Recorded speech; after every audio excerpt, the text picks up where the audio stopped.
Welcome back to the King's Corner, the place for all things Bethesda. I am the KingFanMan. We got some exciting new content for Fallout 76 yesterday with Project Paradise, a new event that begins underneath Arktos Pharma. This was part of patch 9.5 and the last content in Wild Appalachia. That means that the next patch, patch 10, will actually begin nuclear winter. And we will start to hear about that at E3, which now is only a mere few days away. I cannot believe that, and I cannot wait to be there and report on it for you. But back to patch 9.5 with Project Paradise. The event starts when you go to Arktos Pharma and go to the elevator in the main lobby, the right elevator, and now you can go down in the right elevator. Now normally this will start the event if it's not already going on. That is, if it hasn't just gone on, because this event does have a cooldown period of about 30 to 45 minutes. No one knows the exact time of the cooldown period, and the more I started noticing, it actually seemed like it sped up, and it may even be a 15-minute cooldown period. So if you want to be in the Project Paradise event, you're going to have to just keep your eyes on Arktos Pharma, or again, just go, and normally that will spawn the event. The good thing is, even if the event is not going on, you can still go down into the dungeon, into the underground part at Arktos Pharma, and it is a beautiful area. If you remember, I reported on during PAX East that Chris Meyer and Todd Howard both said that aesthetically, this is the best Fallout dungeon that they had ever made. And this dungeon does not disappoint. Look at this thing.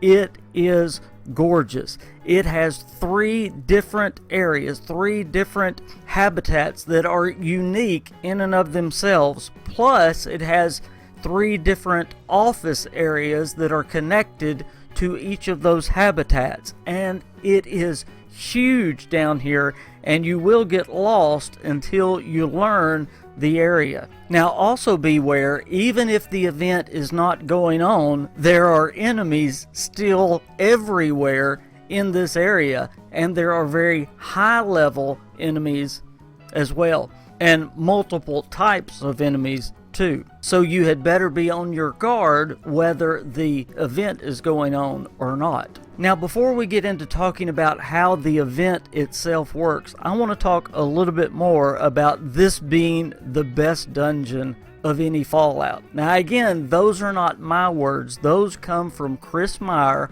which is one of the lead developers at the Austin studio, and Todd Howard. Of course you know who Todd Howard is.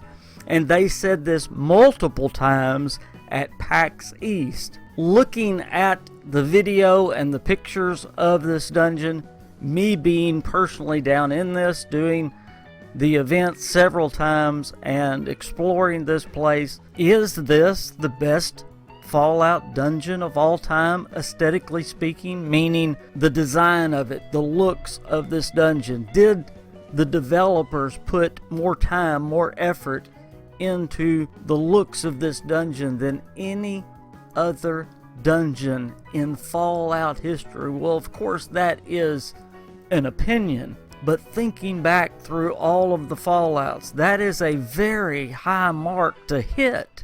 And first of all, it is very impressive that we have a dungeon in Fallout 76 that is even mentioned in that category. And again, it is mentioned by Chris Myers and Todd Howard.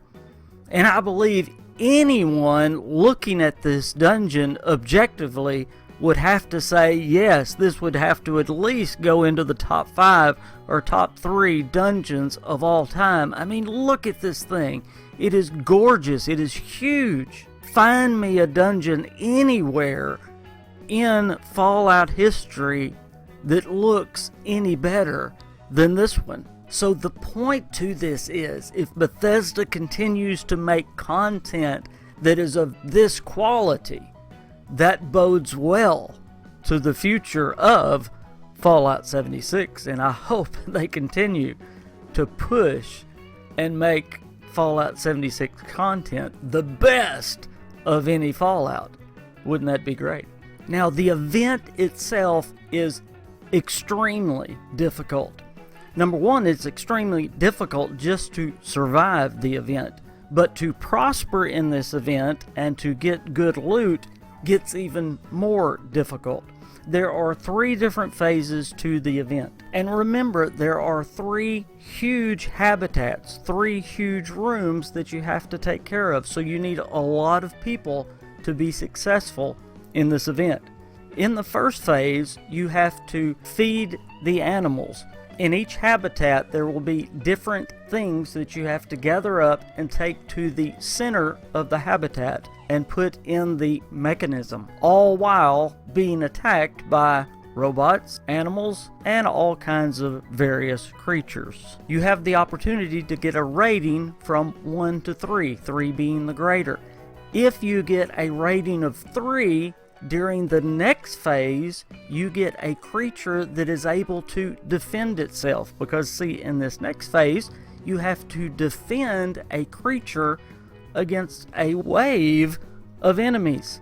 Well, if you get a rating of 1 or 0, you get something like a radroach or a bloatfly.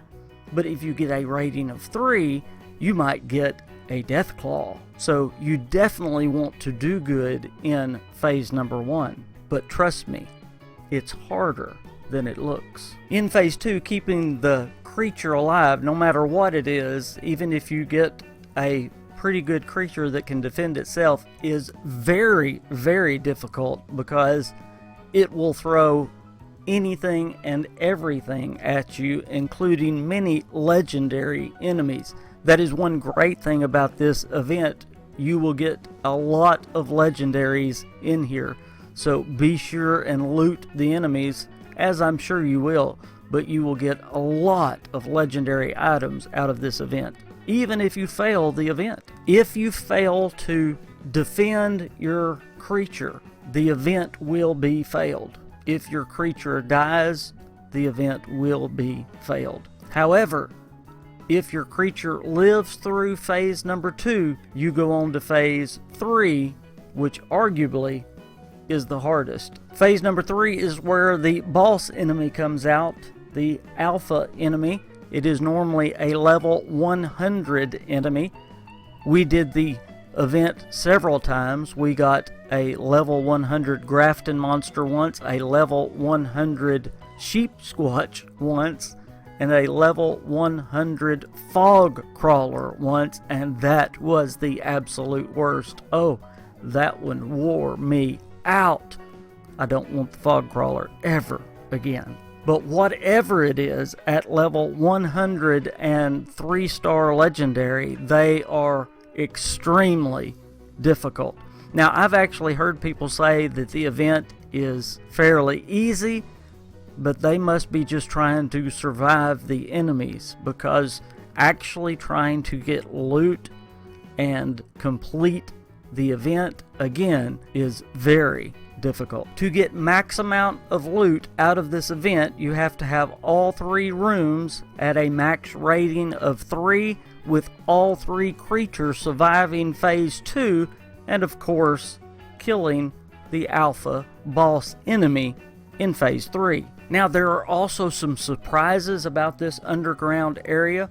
There is actually a quest, if you talk to a Mr. Handy, that is not an enemy. In fact, it is the only Mr. Handy down here that is not an enemy. You will get a side quest that starts where you can find a locked door that has a key code.